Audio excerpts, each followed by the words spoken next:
So the one thing I love about World War II is that decades removed from it, I still think there are stories to be told that we just haven't been told yet. And we find ourselves with one of those things here in the movie Pressure. So Pressure stars Brendan Fraser as General Dwight Eisenhower and Andrew Scott as James Stagg. And basically the premise of this movie is that in preparation for D-Day and the launch of D-Day, which was the invasion of the Allies over in Normandy, France, they needed to figure out if the weather was going to hold up. And so this is what I mean as far as like, there are so many of these stories. Who would have thought, hey, let's make a movie centered around the people who literally had to decide, based upon the weather, whether or not D-Day could happen. And someone took that premise and made a full-blown movie about it. So I would give this movie an 8 out of 10. Now, I have my own personal system, like how I judge movies, right? And so I won't go into like every little detail, but basically when it comes to like a World War II movie, I'm expecting a lot of drama. So I need to have good acting. I'm expecting there to be a great tension, and I'm expecting there to be good action. That to me are the recipes, the ingredients to make a good World War II movie. And Pressure hits all three. From an acting point of view, this movie is really, really good. Brendan Fraser is great in it. James Scott is really great in it. I think the only thing that was making me laugh is because while I am a kind of like a history buff, right? And so Brendan Fraser's 6'3", right? 6'4". He's tall. Dwight Eisenhower was a really short man. He was not big. He was average built. So it was crazy to see Brendan Fraser play Dwight Eisenhower. It was just like, yeah, he's, it took me out a little second when I was like, he's not that big. He's not that tall. And there are moments in the movie where the character of Eisenhower is being very intimidating.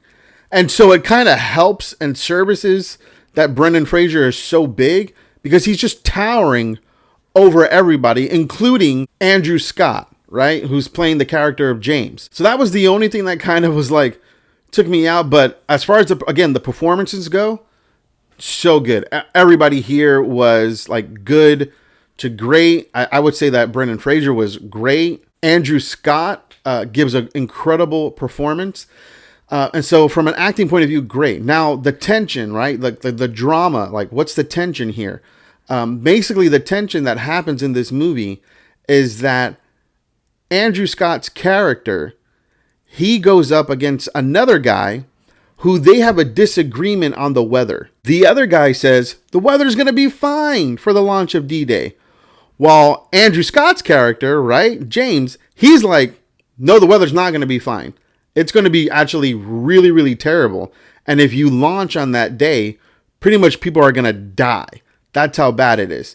And so what makes it even more tense is that the other guy, he's like Dwight Eisenhower's like right-hand man when it comes to like weather. Numerous times, right, Eisenhower throughout the movie is telling James that this other guy is like, has never been wrong in anything that he's ever like deciphered when it came to the weather. And so he's basically like, why should I believe you over him? And so there's that tension that gets built where they're basically disagreeing, and it comes through like in the rooms where all the generals and everybody's there. Like it's really, really good. So it's great performance, great tension. There's also a couple things that happen plot wise that I won't like spoil and get into it. But the tension, I would say, gets upped through a certain event that happens. So really, really good tension wise. Again, great performance. And then it does really good with the action that it does show. It does show D-Day, right? It's not as bloody or as gory as like Saving Private Ryan. But actually it was a little more bloodier than what I thought it would be, given that it was a PG-13 movie. But it does show D-Day, so expect some action. It was good action. It wasn't phoned in. It wasn't like, it looked legit. Like it looked legit. Again, not Saving Private Ryan, but I wouldn't say that it was a whole bunch of steps below it. It was really, really good. So action-wise, great. So it hit all those three markers for me. And so therefore I would give this, I'd give it an 8 out of 10. I think this is a really, really good movie. I think it's one of the best World War II movies. I would highly recommend, if you're a history buff, if you like this stuff, World War II war movies, this will be up there. The only thing for me, and this is just a personal preference, the only thing for me was that this was a really short movie.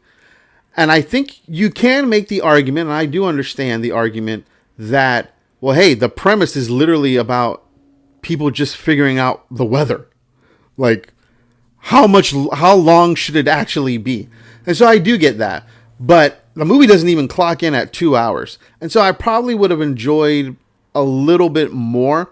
I do feel that there was and is a little more to the story that could have been told without like full-blown embellishing, but we could have gotten just a little bit more with the characters, get a little bit more into their minds, get a little bit more into the drama.